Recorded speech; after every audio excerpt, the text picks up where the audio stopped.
co-founder of a software company, an enterprise software company called Bluechips Technologies, and I was founded in 2008, providing business intelligence data warehouse services to most of the banks and telcos. I'm also the co-founder of Voltron Capital, a pre-seed and seed fund backing early stage startups across Africa.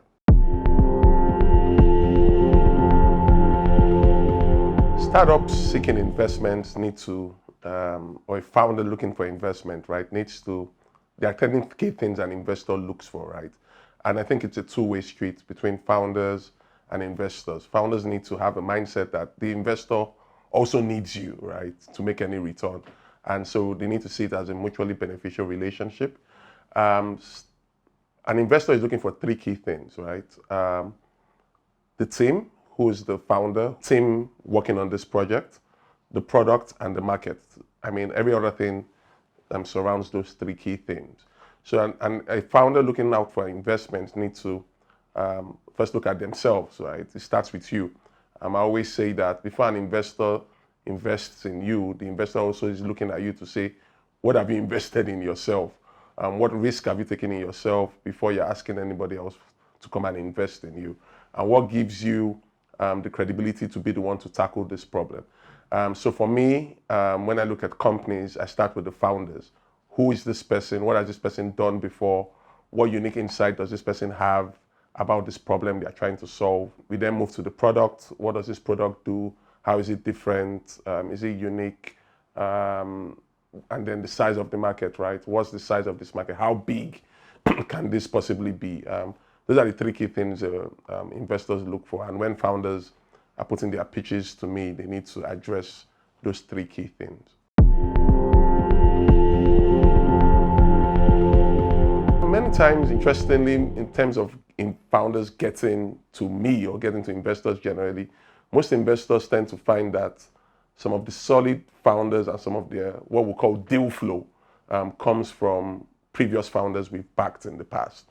So for example, I'd backed maybe Paystack or a Piggyvest, and the founder looking to me for investment would typically have those operators, so founders like himself or herself who've raised funding from investors and then reach out to them to say, hey, I'm trying to raise money. How did you do it? And I find out that some of the solid deal flow that I get comes from founders I've backed before, because they are in the field, they meet other founders.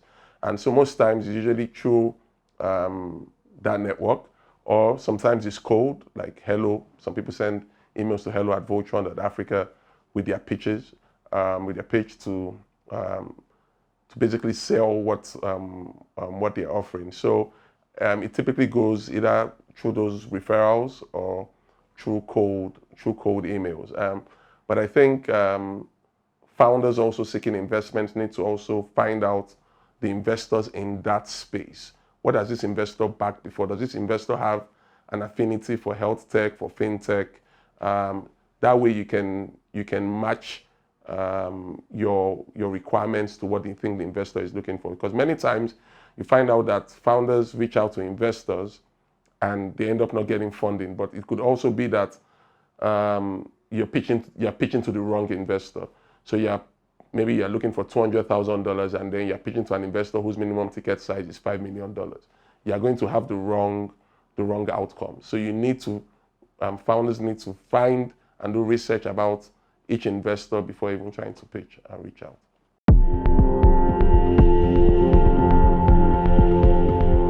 And when we talk about tech and you see things saying data is the new oil and the boom of the tech sector, I think comparing tech to oil sometimes might not be the right approach, because what I feel is, and what you're even seeing happening even with United Arab Emirates, in Saudi, everybody's moving to a knowledge-based economy, right? And trying to leave commodities and natural resources and start moving into a knowledge-based economy. And that's where Nigeria has to go.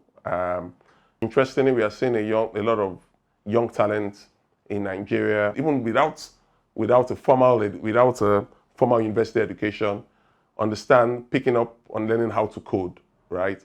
And interestingly, we are seeing a lot of that happening in our markets today. If you go to the budding Yaba ecosystem in Nigeria, or you go to Accra, or you go to Egypt, you're finding out that young folks are learning how to develop on their own.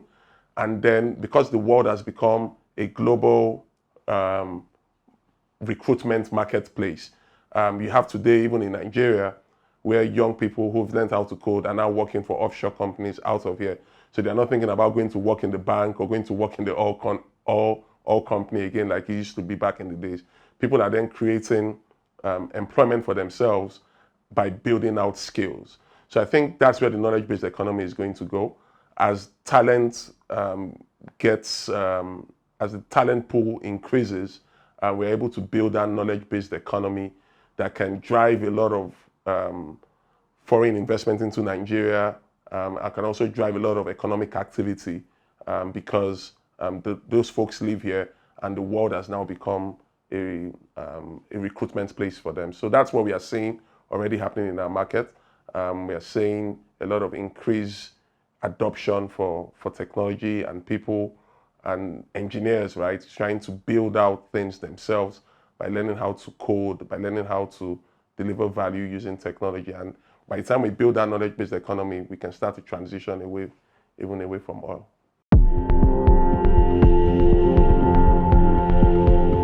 The use of tech in economic diversification cannot be overemphasized. That's what is going to transition us to that knowledge-based economy that we all seek. Young people interested in the tech space need to start with themselves by making certain sacrifices, by learning, right?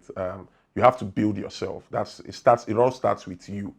And then thankfully within the African continent, there are a lot of resources now with different hubs in Nigeria.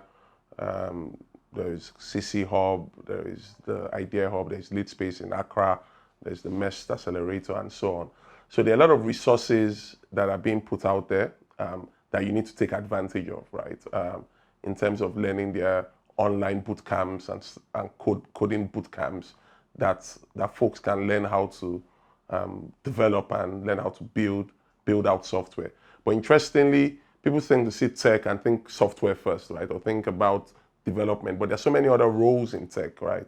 There are things around product management, things around growth, marketing, and so on. That also builds out, they're also very, very useful skills that people can learn. And so I think young people trying to get into the space need to do a lot of research first, find out what are the resources available, and make those sacrifices early on, right? Because the rewards can be very, very huge. I know folks today who started out in faraway cities in Nigeria.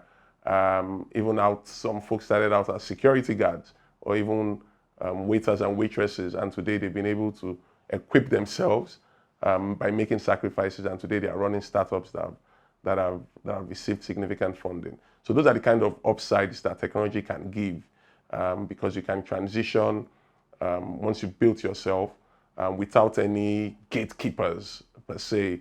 There is no, like we'd say in Nigeria, man no man, right? It's more about your skills. If you are really good in this space, there's no limit to what you can really achieve.